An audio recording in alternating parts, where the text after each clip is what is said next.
Hey everybody, welcome back to the Perfect Grove. I am the OP Leprechaun, and today is all about the Nether Roof, taking care of some farms, getting myself set up for success for later on, and discovering that I have been viewing food production in Minecraft incorrectly for the entire time I've been playing it. Yep, that farm over my left shoulder is a little bit ridiculous. So, let's hop into it. And welcome back to another episode of Nether Adventures for the Perfect Grove. We are back in the Nether because we need something very specific. I don't actually need that, but we're going to take it because it looks better with what we're about to do. I need some of these in order to make our hoglin farm, because apparently hoglins are terrified of these the same way creepers are terrified of cats. Who knew? If I can get an even dozen of these, I should be good. It's 12. Let's get 16 just to be on the safe side. One more. There we go. And I'll grab 4 more of these with the silk touch. That gives me the even 16. Okay. I'm gonna find my way back out of here. Alright. So there's our main Nether hub portal. All over there. And here we are in the Crimson Forest biome. I have most of the things that I think we need to build this. I need to go get a bucket of lava. And then I need to get maybe 1 or 2 more stacks of stone, because I want to use stone brick fence around the outside of it. So lava, scaffolding, maybe 1 or 2 more stacks of stone. Scaffolding.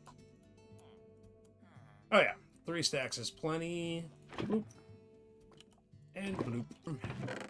Call it 2 more stacks. So let's just go build this thing. How's that sound? My plan, if we watch right here, we're gonna get over here just a little bit. We are still in Nether Waste until we hit right there. So I think I might actually build this right about there, rather than over here where I first encountered it. Because my actual plan, this is where the hoglin farm is going to be. Right here is Nether Wastes. Right here is where we are building our hoglin farm. If I build them this close together, I can hopefully be operating the gold farm, build it out in that direction over the Nether Wastes, and the hoglin farm should still be running the entire time I am working the gold farm. That is the general plan at this point. And here we are. We have our storage unit all taken care of, and we're going to start building up the drop chute for where the hoglins are going to come down into a lava pit. Put the trapdoors down there because those won't burn under the lava, and it will make it so that the items will fall into those trapdoors.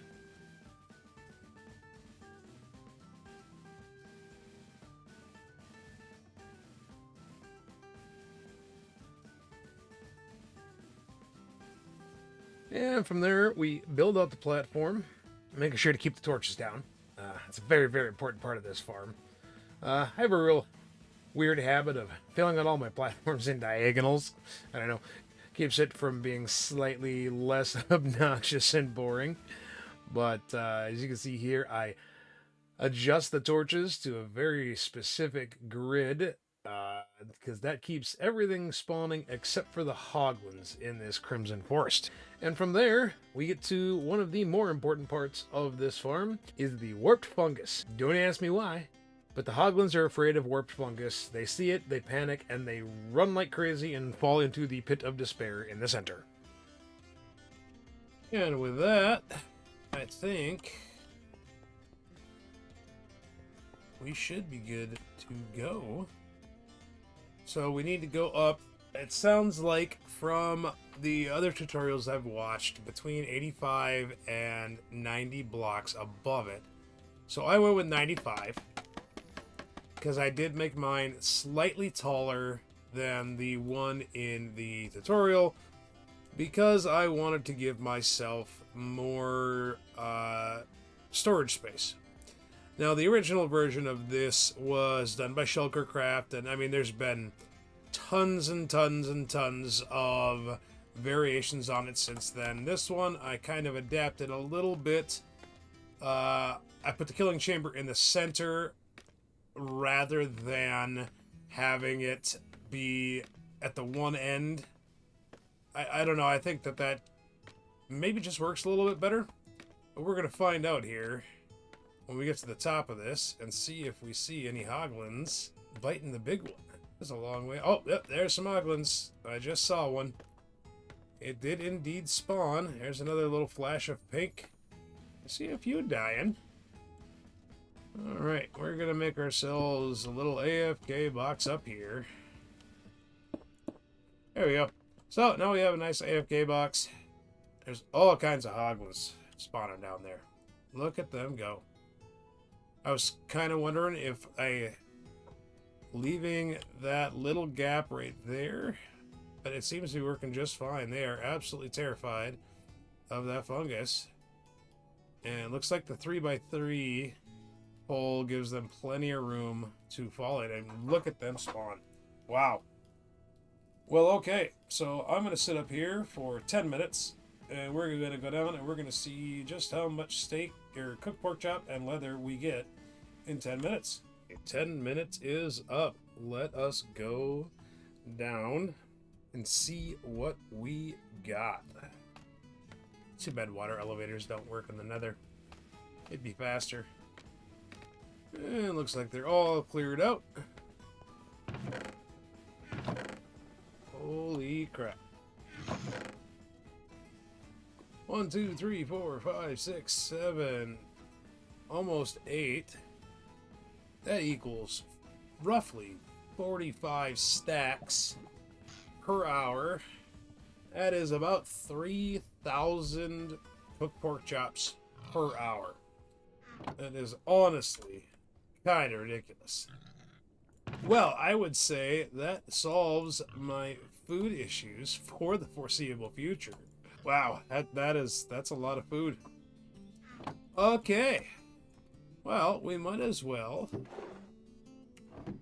go drop this stuff off at home, and away we go with the most amount of food I've had this entire series so far. Well, I'd say that was a worthwhile hour of my IRL life. Okay, we're gonna go drop this stuff off, go back, clean up our mess, and we're gonna get ready for farm number 2. It's a pretty simple farm. The entire point of it is just to harvest magma cubes. It's not going to be an AFK farm. It is going to just be one where I stand in the center. That's why all of the platforms are 24 blocks long away from the center. You'll see the proof of concept there. The reason that this farm is not complete, I don't have the whole floor in there, is to prevent a lot of spawns while I'm building the thing. Here we have the walls up, and I'm putting in the ceiling to keep the gas from spawning over top of it, which definitely is something that I do not want on the roof of the Nether.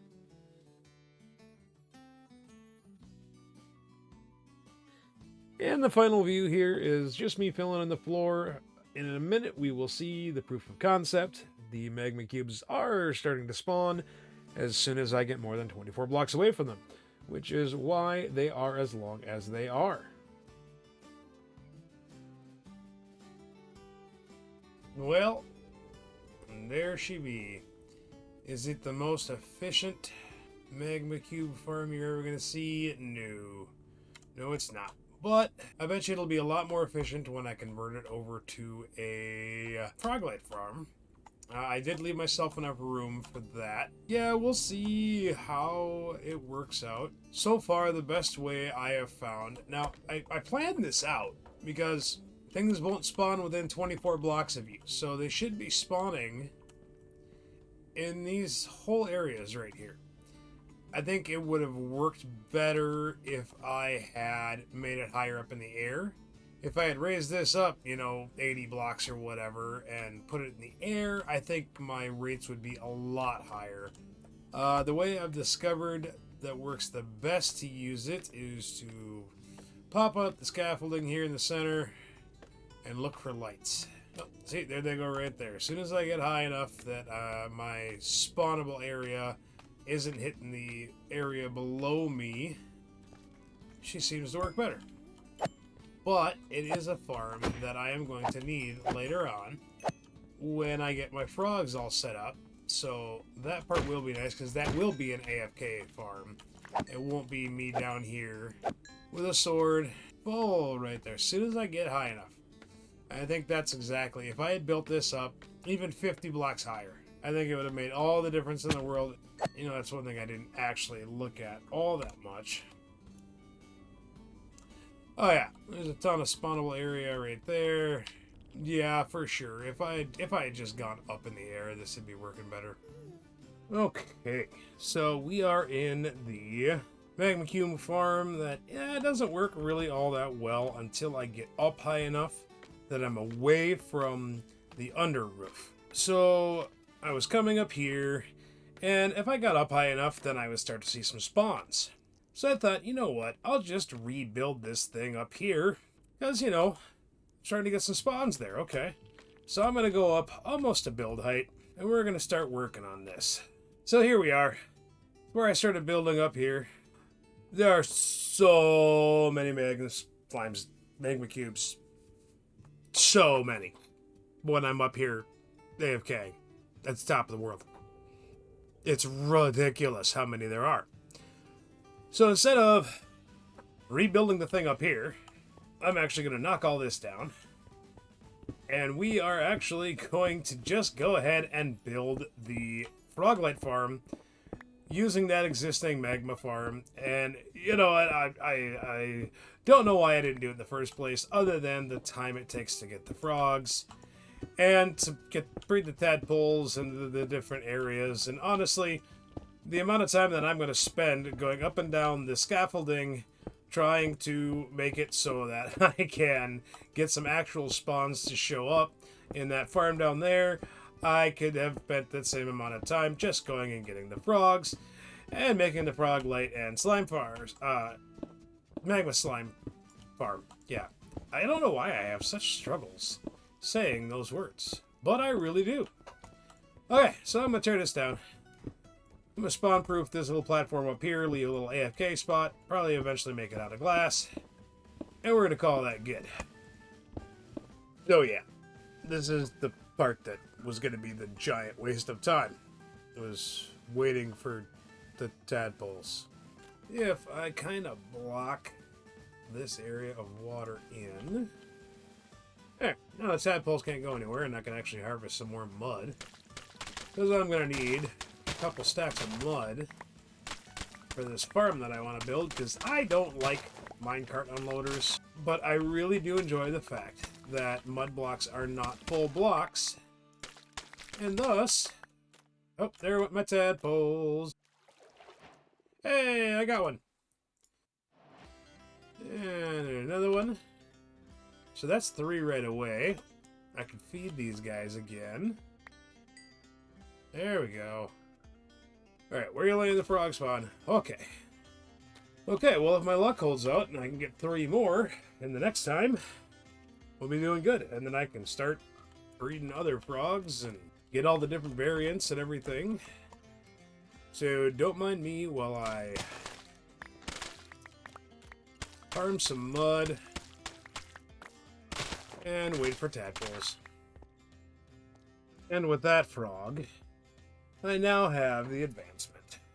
Ugh, can I tell you just how stultifying it has been to try and breed up all of these frogs. Yep, rivet, rivet, rivet. Oh my goodness. It has been a festival of sitting here and watching tadpoles. Oh, that is a mechanic that I would be happy to see sped up just a bit. Because you can't even get these guys in nature. I mean, the orange ones spawn in temperate swamps, the white ones spawn in mangrove swamps, and the green ones you have to breed. Okay, I will come back when I have 4 of these. And with that, we finally have our 4 verdant frogs. Let's go down the hill, boys. Okay, here we go. They waddle like frogs. We're almost down the hill. Look, there's where I've set up my very first beacon. In the wrong spot. Okay, now we can go to the Nether. Okay, so one by one, I will get them in the boats.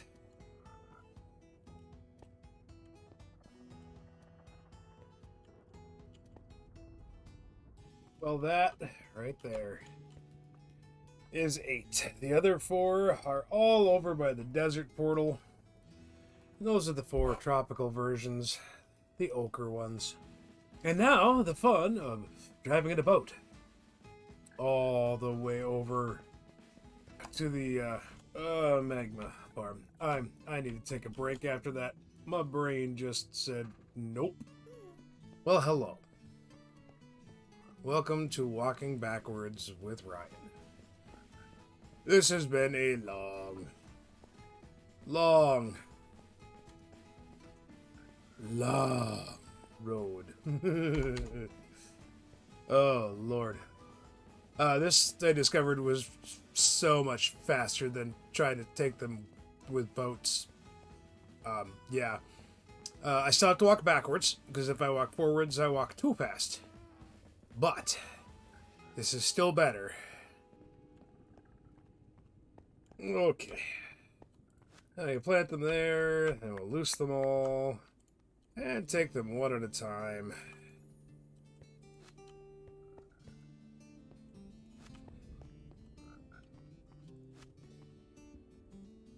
Okay, buddy, you can come with me. Come on, hop along.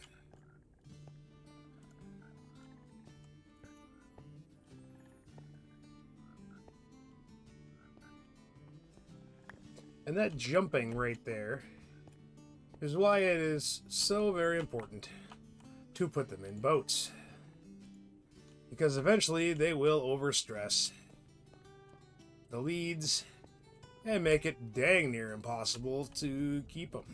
And we'll get the last 2 froggies in there and complete the set. Okay, put the last boy down.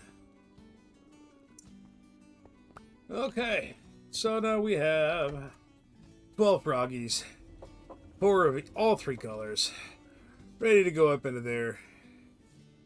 Kind of sounds like I got, yeah, I do have. See, the buttons did not work to spawn proof this. That much I do know. But he can't get down that little spot there. So we're going to eventually drop this down here. I do have to rewatch a couple of tutorials to find out how big a space to make that, because I might not have made it big enough. So, we're going to call it for right now. I need a break. My eyes are bleeding, I swear, from staring at tadpoles and frogs. Alright, welcome back, everybody.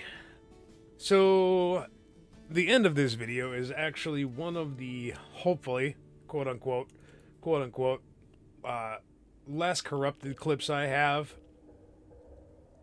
from back then. So this is a kind of an after action. I'm going to do a run through of this farm because the clip of me actually building it is just completely trashed. So as you can see, I am sitting in a nice AFK platform, and you can see all of the magma cubes. I swear I can actually say that word. Spawning down there and getting killed and turned into froglights and magma cream.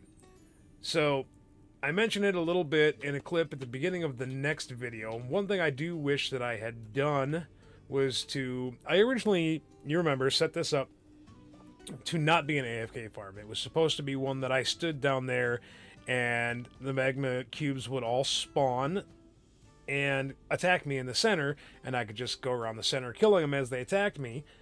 But we know that that didn't actually end up working out because I built it too close to the main part of the nether, under the nether roof. So it wasn't spawning very well. So we switched it over. So I made this. All of these are 24 blocks long away from the center.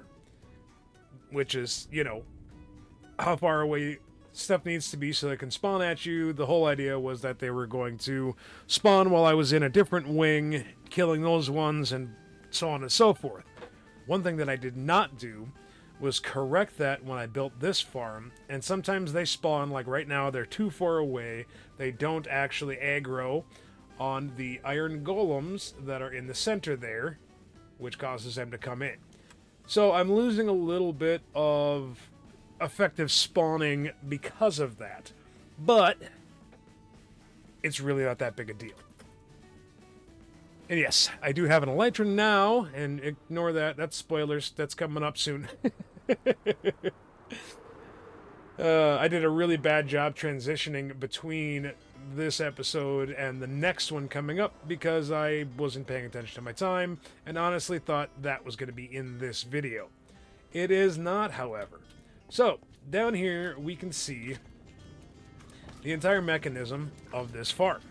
Let's go into free cam here and we will take a look at it. So now, what I did here was instead of having myself be in this center platform spawning all of the magma cubes, I now have a couple of iron golems. There's actually 2 of them in there. They're just kind of merged together. So the whole idea behind these is I'm up top spawning all of these. These guys aggro on the iron golems and they try to attack them. And as they attack them, they get smacked and they drop down into here. This pit is just barely, and I mean just barely tall enough that with the interference of the powdered snow blocks, the frogs do not jump out of here. Now, I've seen several versions of this farm where there's suspended chains everywhere, and the magma cubes kind of land on the chains, but then they get smacked by the iron golems until they're small enough to fit between the chains. I tried that, and it was kind of working. But as you can see, this one, they just drop down, and the big ones get turned into medium ones. The medium ones get turned into small ones by the powdered snow. And then the frogs have a heyday, go to town, eating the little ones, killing them, turning them into frog lights. The larger ones drop magma creams when they break down into snow blocks. Now, you don't get the looting effect, obviously, when they are killed by nature. However, the sheer volume of magma cubes that go into the... Oh, there's one on the ground that's going to come up and kill me. Look at that. Okay, so as we can see, we still have all of our frogs in here. We have 4 of each color. I know lots of other creators and people who build these farms put more frogs even than this in there. And again, I suppose if you're on a massive server with a lot of people who are going to buy these from you because nobody else wants to deal with dragging all the frogs over here, I could understand why. And then I would actually make this farm even bigger. I would cut it off to the 9 block around and just make a 9 block from the golems, and then I would make it like 2 or 3 platforms tall. And then you would, I mean, it would just be the sheer number of magma cubes that you would get is honestly stupid scary. You don't need that. But this was actually my first attempt at a Minecraft unloader. It's a very basic one. As you can see, it is simply just powered rails over a hopper. There's a gap in the middle for the regular rails, so it's not all powered rails. But the 3 on each side definitely make these things zoom, and so they pick up a lot of stuff in a hurry. This is a very simple unloader. It only drops off of like 8 or 12 every time it goes across, which is why it's important for them to make it back and forth quickly. So we get that right there. It's basically the entire functionality of the farm. It doesn't really need much more explanation than that. The sheer amount of frog lights and magma creams you get out of this farm is honestly It's ridiculous. I have all of these chests are all full. I have not had to AFK for magma cream. I have had to AFK because I did end up needing more than expected for my gold farm up there. But for frog lights, I have never needed to come back and AFK since the initial setup of this farm. This farm is so ridiculously overpowered. It is not even funny, which is great. I always worry that they're going to nerf things like this in later versions of Minecraft, and they might have since I built this farm. I built this farm quite a while back, but it still works like a charm, and it's really, really nice to have. I mean, unlimited fire protection potions, unlimited magma blocks, it's unlimited frog lights. I mean, it's just, I've never had to adjust this farm. I've never had to get more frogs. I've never had to put more golems in there. The golems have not taken any damage whatsoever. I mean, you can look at them, and there's not a bit of damage on these guys from the magma cubes in the entire time that this farm has been here. So this is one of those ones that's just kind of, the whole design of it is pretty much perfect. Like I said, this part is my own fault for adapting a different farm and not bothering to correct it. But there's so many spawns here now that it's just not worth worrying about. Just let them despawn. AFK here for 15 minutes, and you can fill up so many of these chests. It's not even funny. So, thanks for watching this episode. I am OP Leprechaun from the future, calling this one quits. We'll pick right back up. Actually, the first scene of the next episode is going to be me on top of this AFK platform, kind of giving a really, really quick rundown of it, because I wasn't expecting to have to do this. I thought I had a building clip of this farm being constructed when I recorded all these, so sorry for it being kind of out of order and a little bit janky, but, you know, sometimes you can only do what you can do, and you move on with life and make the next video. So, thanks for watching The Perfect Grove. I am the OP Leprechaun. We'll see you on the next one. Bye.